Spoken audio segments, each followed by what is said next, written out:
Posé sur la plage, le coffre à chocolat rempli des trésors de cet âge et des photos de toi. Il a choisi maintenant, arrivé ton visage, et le même regard d'enfant. Il a grandi au printemps, dans tes yeux je vois le monde. Dans tes yeux tu quittes les bras. Dans tes yeux je reprends foi.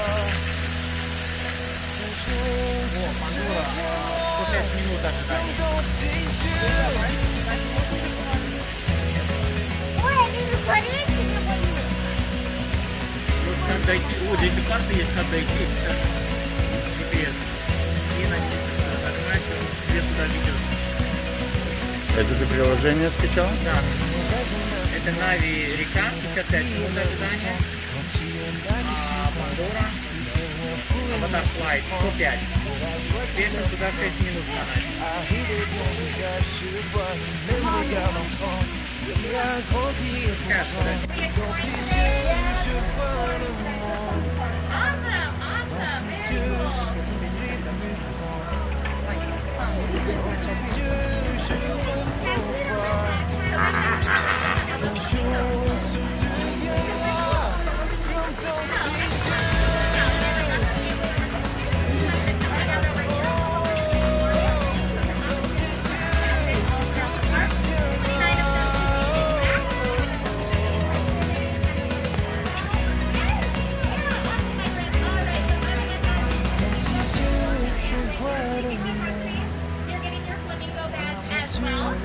Flamingos over there, which is pretty cool.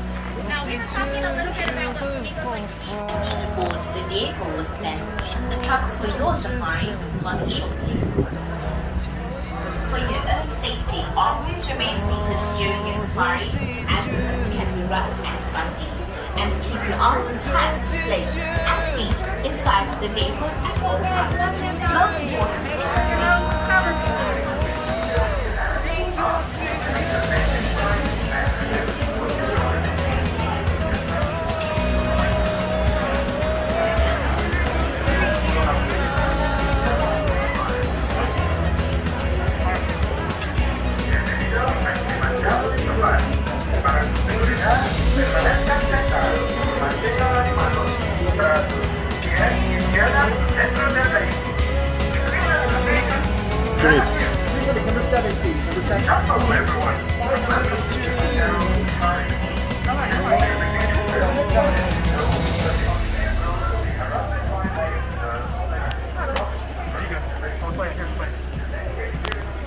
Everyone on board, please keep those face coverings up over your nose and mount out our entire safari.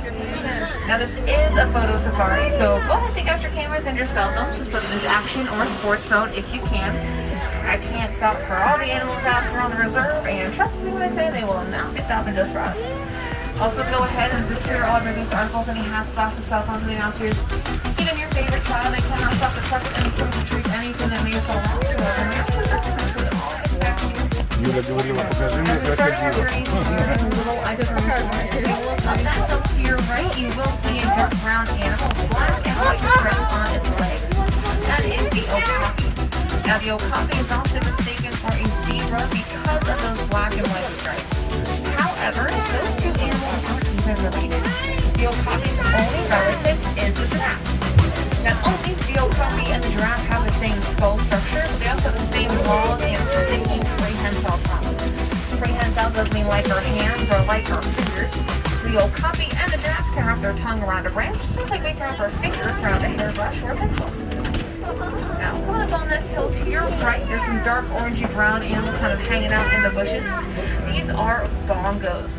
Now, bongos are also known as the ghosts of the forest because they are very shy and very rarely seen. Now, if you're looking at the horns, we notice they're kind of angled or sloped backwards. It does allow them to reach tall grasses and very large bushes without getting all tangled up. Now to your left, taking a nice little warning snooze against that rock wall, it's a black rhino. The black rhino can get up to be about 3,000 pounds. They're very solitary animals, so typically you'll find them on the ground or even moving around the territory as well. Now these lighter brown animals on your right hand side are the female greater coons. I know that they're female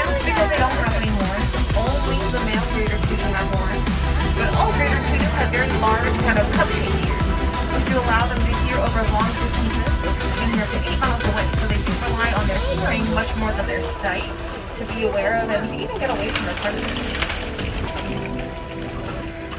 We are going to make our way out of the forest, and then we're going to take a quick little trip around this salty river, where hopefully we'll be able to spot some interesting aquatic animals.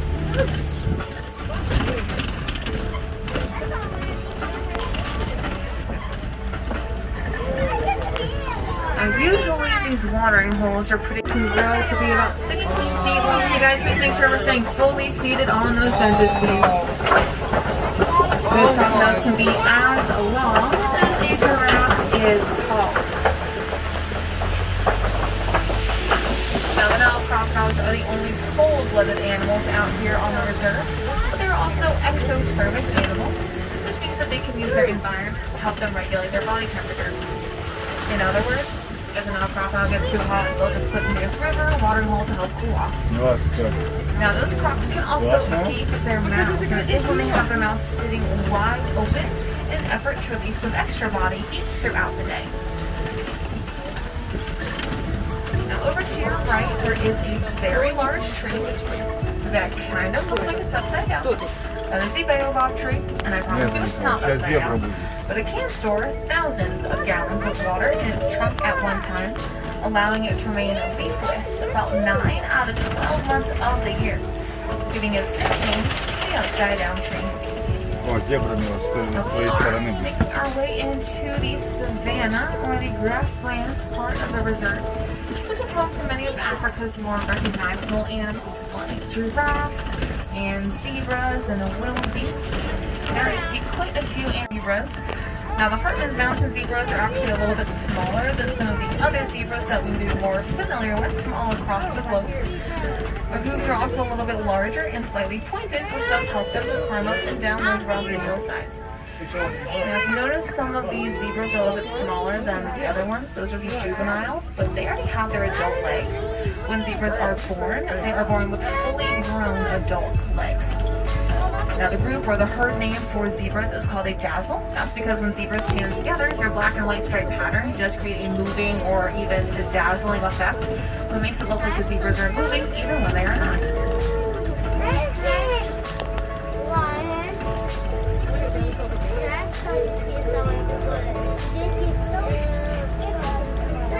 Alright friends, so coming up on your left-hand side, there is a rock den. On the side of this rock den, there are some painted dogs laying down. Now, one of the herd snakes are hiding in those tall grasses, but they're definitely over there. Now, those painted dogs get their name for the pattern on their coat. Looks like paint splatter. Each pattern is completely unique to each dog, and it is completely identical within the pattern. Also to your left, these dark brown antelope kind of hanging around all around are the sable antelope. Now, these sable antelope are the official emblem of the Harambe Wildlife Reserve, but they're also a symbol of bravery. The sable antelope will protect their herd from predators that are laying down on their knees and point their horns towards whatever is attacking them instead of running away from their potential predators like any other antelope out there do.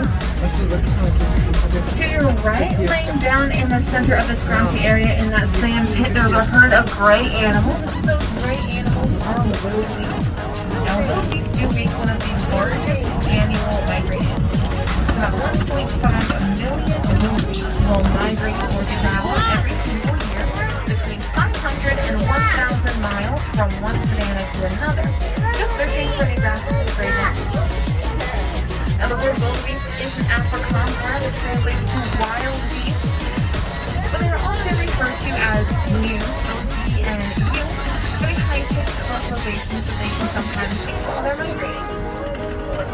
That is a male just based off of the behavior. The male African elephants do live a more solitary life. Hanging out in these trees to your left, there's a whole troop of mandrills over here. Mandrills are one of the world's largest species of... Yes, the baby's out! Now, mandrills are one of the world's largest species of monkey, and that baby is a little closer to the front of the trunk, definitely annoying my mom right now. Now, the mandrills do have that bright blue and red markings on their faces and their bodies, which help us to identify them. The trunk or group is led by an alpha or a dominant male, but there are still other dominant males in the troop itself. And hopefully as we go a little bit farther into the savannah, we'll be able to find some more African elephants along the way. I said the males do live a more solitary life. Most of their life is kind of spent on their own or in small groups of other adult males as they migrate and travel through different savannas. Now, the large herds of elephants are composed of the adult females and any young that they may have. Because the African elephants live in a matriarchal society, whose herds are led by the eldest female, or the matriarch. And the African elephants do have three pretty distinguishable features. They have very large ears that sort of resemble the shape of the continent of Africa. They also have very long trunks that can be used sort of like we use our hands